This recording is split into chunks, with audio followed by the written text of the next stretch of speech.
ছোট মাছ রান্না করব।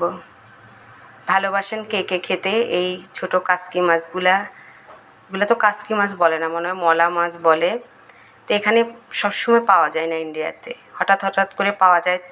তারপর কিনে নিয়ে আসছি, অনেকটা বড়। এখন ধুয়ে পরিষ্কার করে সুন্দর করে নিয়েছি, তেমন একটা ময়লা থাকে না। তারপরও লবণ দিয়ে ভালো করে ধুলাম, হাতে মেখে এখন রান্নাটা বসাবো। এখানে ছোটো মাছ চচ্চড়ি করার জন্য সব কেটে রেডি করে নিয়েছি। এখানে রসুন পেস্ট, ছোটো মাছ রান্নাতে আমি সবসময় একটু রসুন পেস্ট বেশি করে দিই। লবণ, ধনেপাতা, টমেটো, কাঁচামরিচ, পেঁয়াজ আর একটু আদা বাটা। কখনও আদা বাটা দিই না, আজকে একটু আদা বাটাটা দিচ্ছি।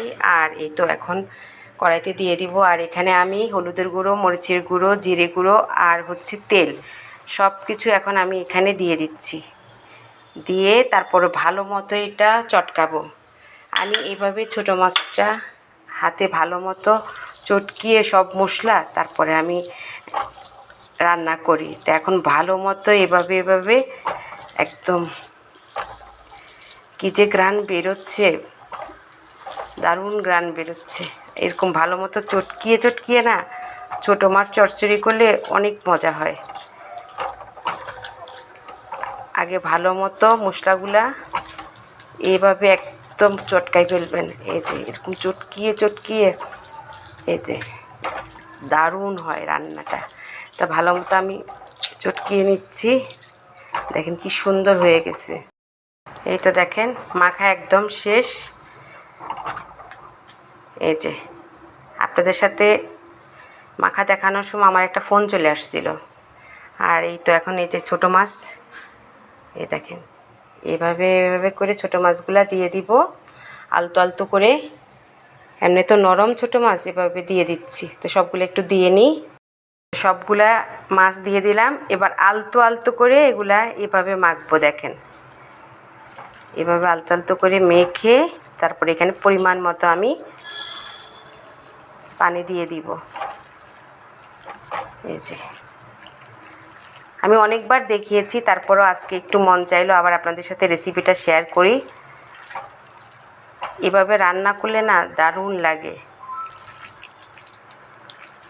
একসাথে সব কিছু মেখে আলতো করে যখন মাছটা দিয়ে আবার মেখে দিবেন, খুবই মজা লাগবে।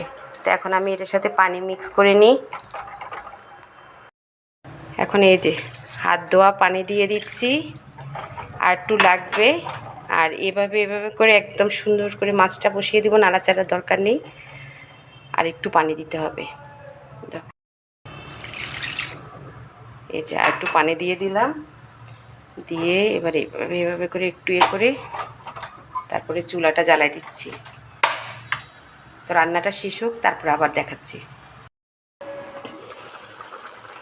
এই যে দেখেন কি সুন্দর কালার হয়েছে। আরও শুকাবে ঝোলটা, মাখা না হলে তো ভালো লাগবে না। ছোটো মাছ মাখা হলেই ভালো লাগে। ঝোল আরও শুকাবে, ঢাকনা দিয়ে রেখেছিলাম। তো রান্নাটা হোক, আবার দেখাচ্ছি। এখন আবার ঢাকনা দিয়ে দিব। তো মাছটা হয়ে আসছে, আর এখন আমি আরও কয়টা গোটা কাঁচামরিচ দিয়ে দিচ্ছি। এমনি তো কাঁচামরিচ আমি কেটে দিয়েছি 2 ফালি করে। আর এখন একটু একটুও নাড়ি নেই।